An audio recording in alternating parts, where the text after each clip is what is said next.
Hi, I'm Claire Williamson, an ex-litigator and the co-founder of Leading Minds. With 97% of lawyers complaining that stress is impacting their health, I think that it's time that we speak about how challenging the pressures of the legal industry can be. So this podcast is a space where lawyers can discuss how they've overcome the challenges they face in their role and gone on to thrive within their career. So whether you're a trainee, a partner, or anyone in between, this podcast will leave you feeling inspired, empowered, and with the confidence that you can leave your mark on the legal industry.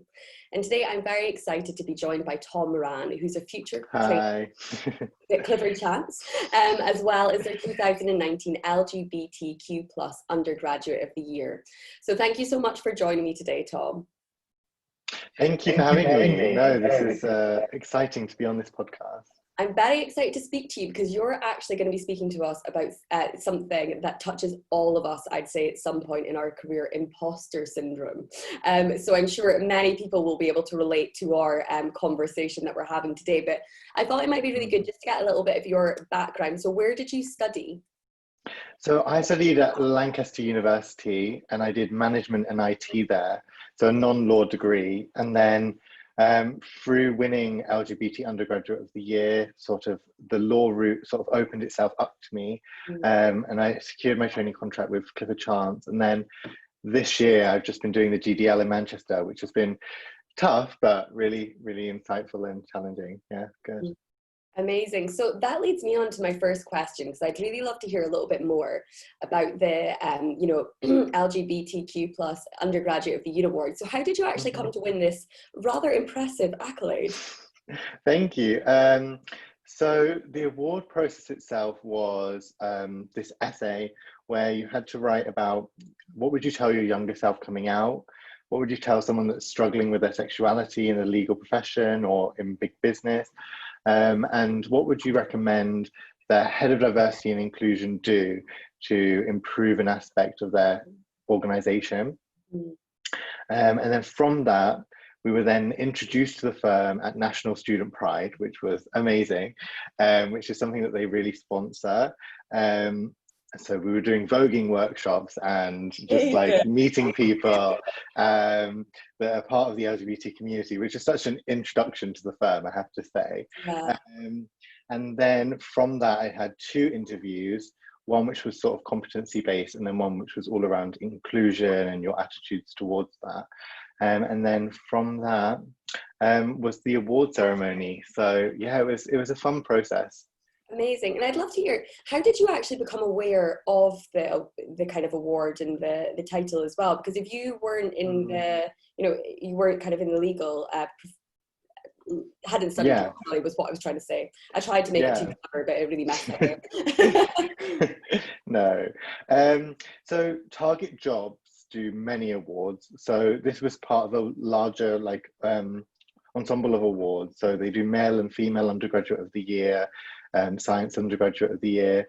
And so this is really pushed out at all universities. Okay. And then I had this LGBT careers mentor that was really like, oh, there's this new award, LGBT Undergraduate of the Year. I think you'd be perfect for it. You must apply. And so, yeah, that's how it kind of all happened, really. Amazing. And so the application process itself, in terms of the essay, I'd love to know, what did you actually suggest? Can you remember in terms of, your suggestion to diversity and inclusion within the firm? What would be your suggestion? I believe it was more around like asking you when someone asked me what I did my dissertation on, and I'm like, oh, that was a long time ago. No, I believe I did mine more on having more specific diversity careers events, and that's actually something that's happened this year, but wasn't really something that happened much last year. So yeah, no, it's definitely something that's really interesting, and something that I put on like that form. But yeah, no, I can't really remember. I swear I said more than that, but I can't know. All right, I've put you on the spot. That's enough. It basically sounds like you've made the suggestion, they've taken it into consideration, and they've put it in place. So we'll leave it at that, right? So I know that as part of your, part of the award, you actually got to go to Hong Kong. And I just wondered if you could tell me a little bit more about your trip there and what it kind of involved and how amazing it was, because it sounds great. It was. So like, again, so my first introduction to the firm was at National Student Pride, doing all student pride stuff. And then my second introduction to the firm was at Hong Kong, where they were doing their LGBT Pride event. So it was just so like inclusive as an introduction. So it was a week-long sort of vacation scheme that's sort of just been created for the award. So the first 3 days was just like traveling around and seeing Hong Kong and its, you know, amazing city, and then country even. Oh my god. And then I would say we edit that bit out, but I think I'm going to leave it because I've made a mistake as well, so and it's fine. oh my gosh. And then the first few days were just shadowing non-fee earning areas and legal areas. And then on Wednesday, which was like the middle of the week, there was the Pride Art event, which was really celebrating local Pride artists, LGBT artists that are Hong Kong based. Yeah, just celebrating their work and celebrating the firm's inclusion. So that was really interesting, like to see as well, being from a different country, like the whole of the offices, there was always posters saying like, I'm an Arcus ally, which is the LGBT employee network at Clifford Chance. So yeah, no, it was really good. Amazing. It does sound like Clifford Chance are very, very forward thinking when it comes to, you know, diversity and inclusion, and especially, you know, in this kind of area as well. Yeah, no, that's definitely something that I've found, which is really, really good. And in terms of, I just want to know logistics, just because I'm nosy. So who were you actually like spending your time with in Hong Kong? Was there a couple of you that had gone over together, or was it just you? Just me. Wow. So it was kind did you of like on your own, or did you? Yeah, no, right. I flew on my own. Yeah, no, it was quite nerve-wracking, especially because like the first 3 days were a weekend, so I wasn't introduced to anyone before. Like I literally arrived, found my own hotel, and just my own sightseeing before I met anyone on like Monday. Yeah, that's making me feel a bit flustered just thinking that. Not good. Like long distance flights on my own, I'm a bit like, oh. I know. And I would love to know as well, how did your so obviously, you know, winning this award, how did that then lead to a traineeship? Yeah, so it was from that Hong Kong experience, and then the award also then led to Spark, which is a first year vacation scheme. And then on that, it's very similar to the experience in Hong Kong. It's days of shadowing and having presentations and seeing the firm and what it's about. And then from that, I had 2 further interviews, one case study and one like competency based. And then that's from those interviews was where I got my training contract. Amazing. And so you mentioned as well that you hadn't really thought about entering the legal profession before this all came about. So what was it about your time either in Hong Kong or your exposure to Clifford Chance that made you actually want to go down that route? I really liked the culture of the firm, and I also really enjoyed the work. I'm someone that really likes clear instructions. And I think actually as a trainee in law, you're really told like, you need to like produce this by this time. And I really enjoyed that aspect. And also the firm and the offices all being kind of enclosed is quite good for me, being like sensory and with autism. And just in general, the collaboration and understanding, it was something that I hadn't experienced on my other placements, my summer internship, my industrial placement. So yeah, that's just the kind of like tilted the boat towards that. Really. It's interesting, isn't it? Somehow like when one small decision then kind of creates this like spiral as well that you maybe weren't anticipating, and it kind of almost like it was such an easy option when it started kind of rolling out. I would love to talk to you as well about, you know, talking so open about sexuality. Did you ever kind of feel worried that that might impact your career prospects in any shape or form, or? I think at first, when I first started to apply, sort of in first year and second year, but I think now I realize that it wouldn't have hindered me in so much. And I guess also when I was first applying, there wasn't these LGBT events, all Mm. there was like Stonewall rankings, maybe disability confident certificates, and just the website. And that wasn't enough to go off. So I think now, if I was to go back and apply again, I'd be amazed being able to go to all of these LGBT or neurodiverse events. Yeah, yeah, definitely. And I think it's kind of feels almost strange asking that question because it almost feels like Mm, it's a negative thing that you shouldn't be able to talk about. But I think yeah. there is just this kind of perception in the legal industry that, or in a lot of Mm, organizations and industries as well, that there's one way to be and yeah. that's it. And I remember, like, even myself, although it's a completely different thing, I didn't go to Oxford or Cambridge. I didn't go to boarding school. I was kind of, Yeah. state educated, went to Aberdeen Hmm. University, and I did feel when I was like applying to like the bigger firms a little bit daunted that Yeah. did I even stand a chance because I was slightly different from maybe their conventional, or my Mm. perception of what their conventional kind of trainee was. Yeah, no, and I definitely like relate to that. I definitely had felt that, especially around the autism, I think more so, just because I felt like there isn't really any negative stereotypes or connotations that people who are LGBT are less intelligent. Mm, And I feel like the law profession is very much about intelligence and where you went to university, or that's what my idea of it was, and what your CV grades are. And so I thought that maybe if I did like disclose I was autistic, that people would then have this perception that I wasn't as bright as the next person. yeah, and what's been your kind of experience within the legal industry, or just in kind of general within kind of entering the corporate Mm. environment, having autism? I haven't found it to be a hindrance as such. I think that law firms do need to do more, though. I think that certain areas of diversity are given more attention Mm, than others. And I think that,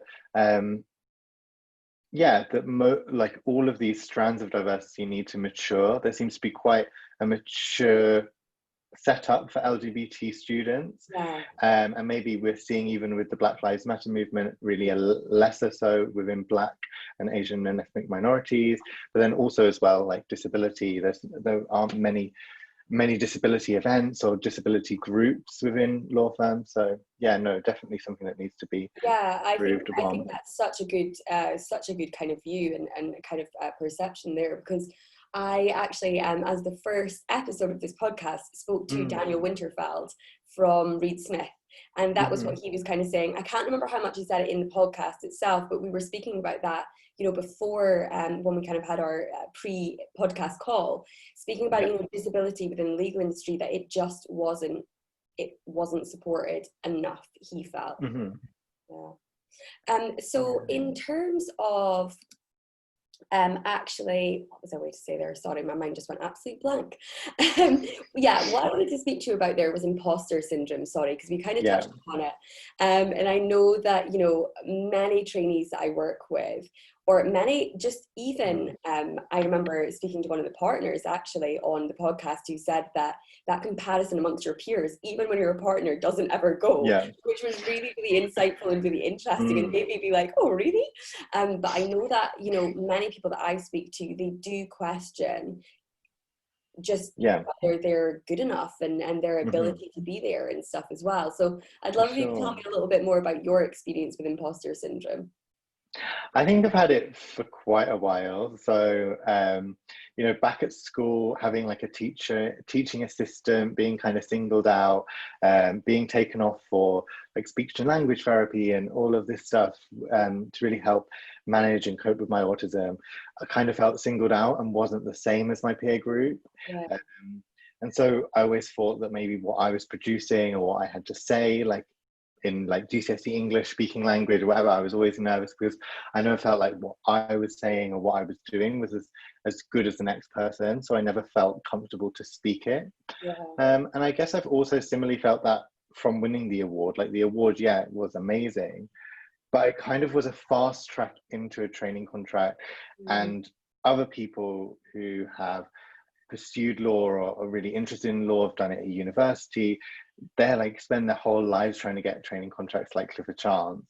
And there's me just because I'm like LGBT, like, oh look, I've been able to get through. That's kind of how I found it in the first couple of like months or so after winning. That's really interesting you say that, because I think that one thing I've become really aware of since doing this podcast is that there are so many alternative like entry paths into the legal industry, and I think it's really I actually was really shocked when you just said that there, that you would think that. It's really funny actually, isn't it, when you hear people's perception of themselves or what they're doing. And I remember actually when I joined Slaughter and May, feeling really surprised that there was so many people who actually hadn't studied law at uni and then had gone on to do the GDL. It wasn't something that I'd ever kind of thought about. I kind of like took the traditional path and like almost fell into it. It wasn't really, it was like, what am I going to study at uni? Law, you'll get a job. And then it was just like next step, next step, next step. So I actually think it's really positive that people have got into the legal industry in so many different ways. So it's really interesting that you kind of actually say that. Yeah, I guess I felt it as well, like career events where people would come up and say like, oh, how like can I apply? How did you get in? Like, and obviously it was like a one-off award kind of thing that's again happening again this year. But so it was just very hard to really explain it in a way that like would inspire, I think, someone else. I don't know, maybe that was just something how I felt. Yeah, and I think it's interesting you say that, because actually I think if you look at the kind of online application process versus what you had to do to actually win that award, you've done so much more. So it's really interesting that you actually have that perception, you know, that I think you've gone, they've met you, and then you've gone through the formal process as well. So sure. it is really interesting. But yeah, I definitely, you know, see trainees a lot kind of comparing themselves to others, and I think it often as well ends up, and I don't think so much now about the kind of younger generation who are entering the legal profession, but I think there's sometimes a kind of unwillingness to show any kind of personality or kind of traits in themselves, because they're kind of like, if I just hold this all together. Would you kind of agree with that, or how do you feel about that?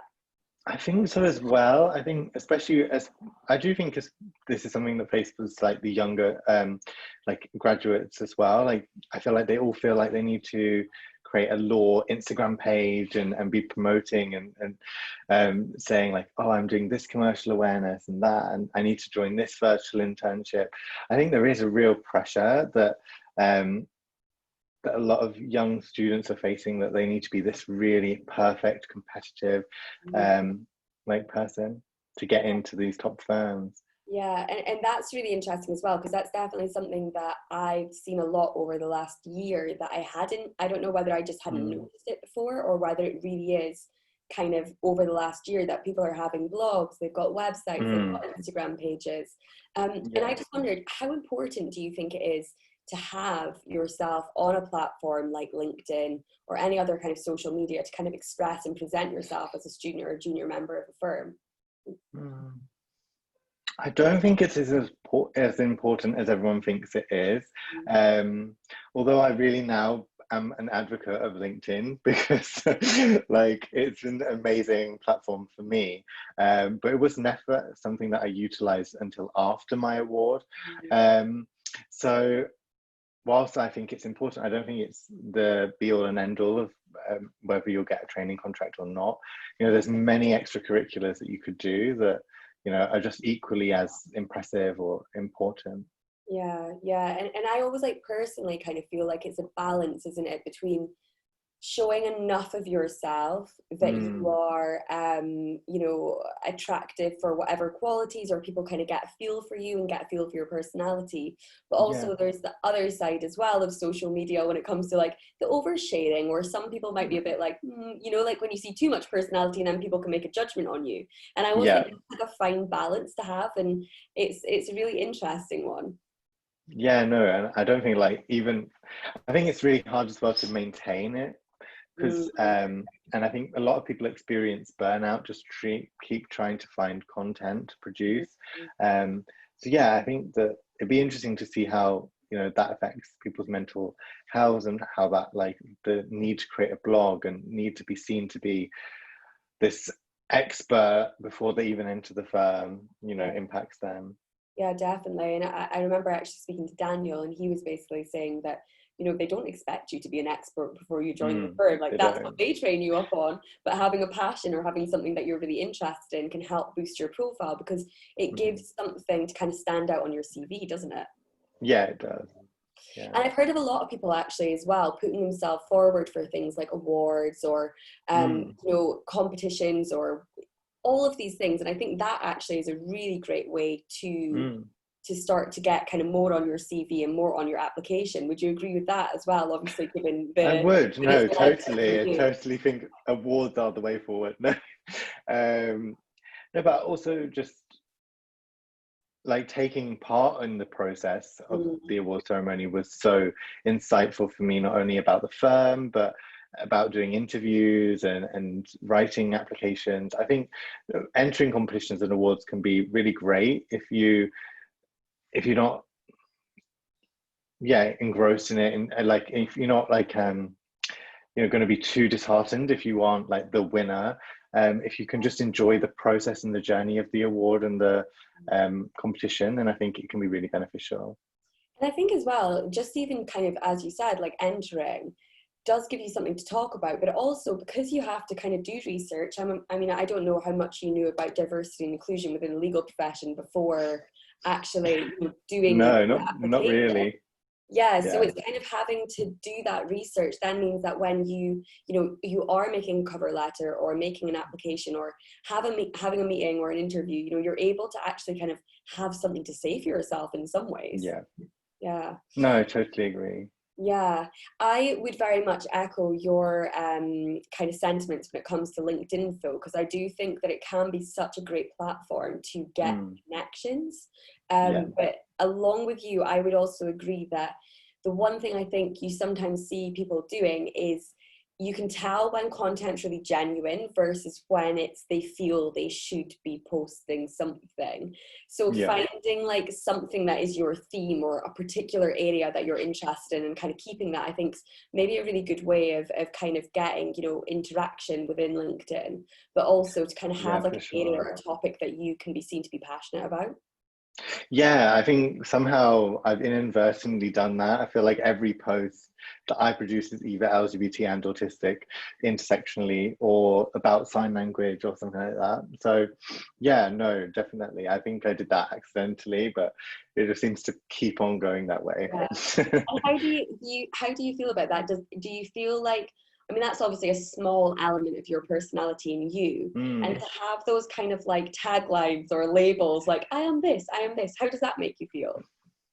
I guess I'm so used to it now, and what I think I would maybe have stayed away from it, or have not have um, kept like saying those taglines if it hadn't had the impact that it had, where I've had people come to me and said, oh, because of your posts I feel more comfortable going to interview and saying that I'm autistic, or asking for reasonable adjustments, or just even someone that's in a job being able to say like, oh, to their manager, like I need this or this support.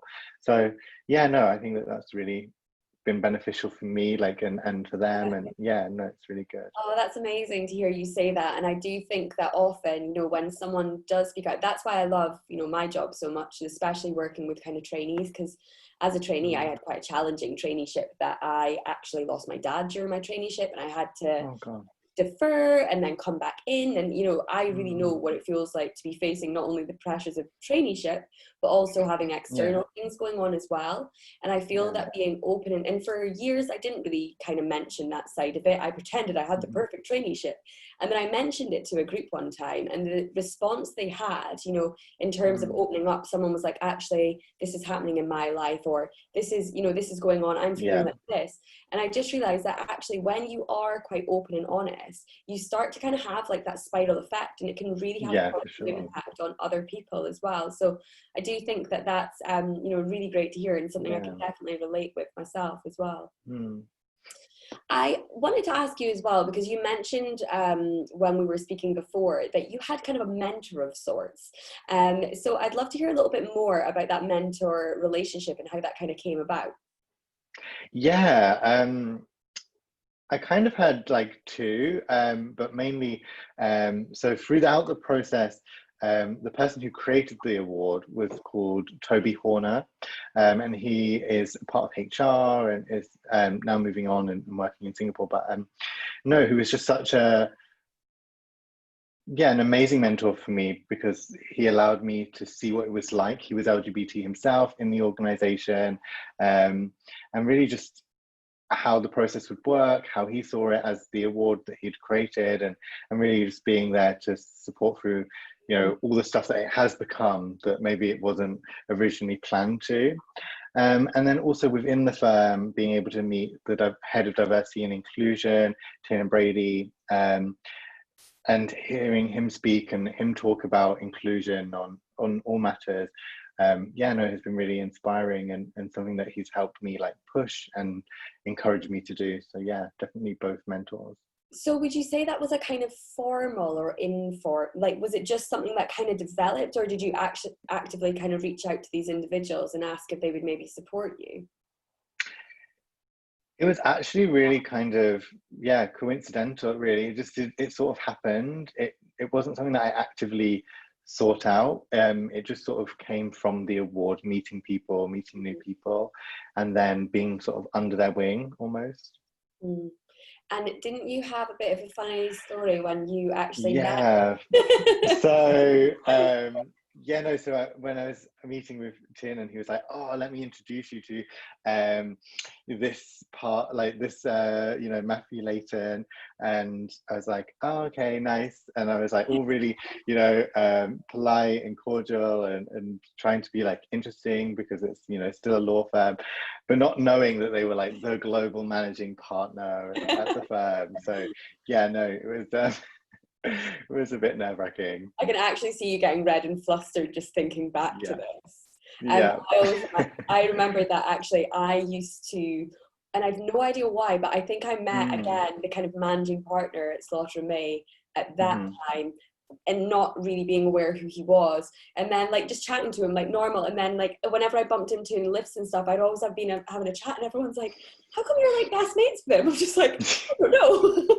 I think sometimes Oh, actually when you don't know things like that, yeah, it means that you're more yourself and it's more yeah. natural. No, Yeah. totally, yeah, totally agree. And your sorry, your mentor that was the head of the award, did you know him Yeah, before? So you didn't know him before, or no. you made the application and then that was how you kind of formed that relationship? And yeah, and then I met them at National Student Pride. Mm, Yeah. interesting. I have heard a lot, you know, people are speaking a lot about mentorship, I think, over Mm. the last, you know, few kind of months, but years, Mm. especially, I don't know if you ever heard of Justin France and his Grow mentoring class. Yeah, I have. Yeah. Yeah, no, definitely. Yeah, and I think it's absolutely phenomenal, you know, what he's gone on to do Mm. from having Yeah. launched this as a small initiative, and it's then grown to, you know, I think I dread to think what number they're up to now, but they had, I you know, know. 450 people, they've teamed up and stuff, which I think is absolutely amazing. Do It really you is. find a lot of value from having a mentor? I definitely do. And I think, especially for being someone that's having a disability, I think that there aren't that many role models within organizations, that are like, oh, look, I'm doing this amazing work, and I'm also on the spectrum, or I also have a disability. So I think that that's, you know, even more important, because when you're represented, you feel like you can be included in the conversation. So yeah, Yeah. definitely mentors, and especially diverse mentors, is really important. Yeah, I think that's so important. And do you have any kind of tips for people who maybe are, you know, would like to have a mentor? Because I think as well, you know, the thing that I Mm. think is so phenomenal about having a mentor is that it's a very different relationship than maybe your trainee supervisor, or, you know, because that's quite a formal Yeah. relationship, whereas your mentor, you can kind of speak a little bit more openly to them, Hmm. if you would agree with that.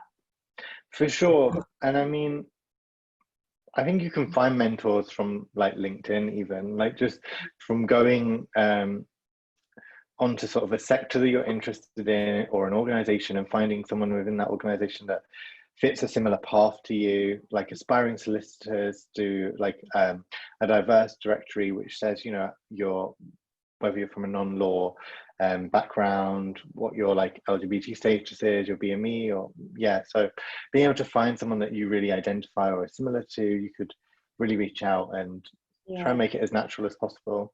Yeah, and I mean, obviously you've had a lot of people kind of contacting you to say that, you know, speaking out about, you know, a variety of different things has made them feel more comfortable. Have you kind of entered into kind of a mentoring relationship in a kind of formal capacity at any point, or is that not formal, but no, I wouldn't say fully mentoring. I would say that I've just been able to sort of help and signpost, really.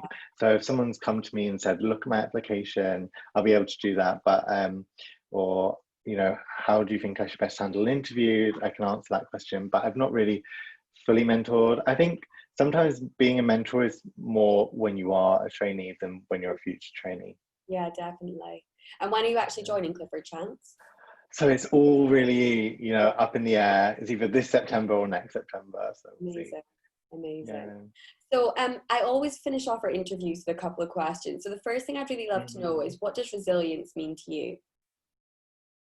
Resilience means just really understanding the obstacles that you've already overcome and being really proud of yourself for that, and understanding from that no matter what the other obstacle that may come in your way, you will then be able to overcome it as well. Yeah, I really like that, because I think so many of us are so focused on where we're trying to get to that we often don't look at what we've actually already achieved. Like I definitely kind of do that. Like even, for example, like I took up surfing a couple of years ago, and I'm always like, when I'm able to do that, I want to be able to do that. And I like never think about like things that I could barely get out, or, you know, all of these things. So I think whether it's in your professional career, whether it's in your personal life, having the ability to kind of check in and actually acknowledge what you've actually achieved is a really, really good kind of quality, and something that I think does make you feel much more kind of positive as well. Rather than just feeling dragged down by the 5% of your life that's maybe not perfect versus the 95% that's going really well. And the next thing I'd love to know as well is, what would be your number one tip for sustainable success within the legal industry from your experience so far? Sustainable success. I'm putting you on the spot here, haven't I? Sorry. No, it's fine. I think maybe just by taking it at your pace, and really only engaging in initiatives or activities that you're really passionate about or see a real positive impact coming from them. Just because, you don't want to burn yourself out, you don't want to overcommit. Because even if you do overcommit, then the work that you do produce won't be as good as if you were to really invest time in things that really mattered to you. And the other part of that as well, I think if you overcommit, it often starts to feel like a chore or feel very negative, versus something that you are genuinely passionate about or genuinely see the benefit in kind of achieving, so that you can then kind of go on. For sure. So definitely. And the final thing I'd love to know is, who inspires you within the legal industry?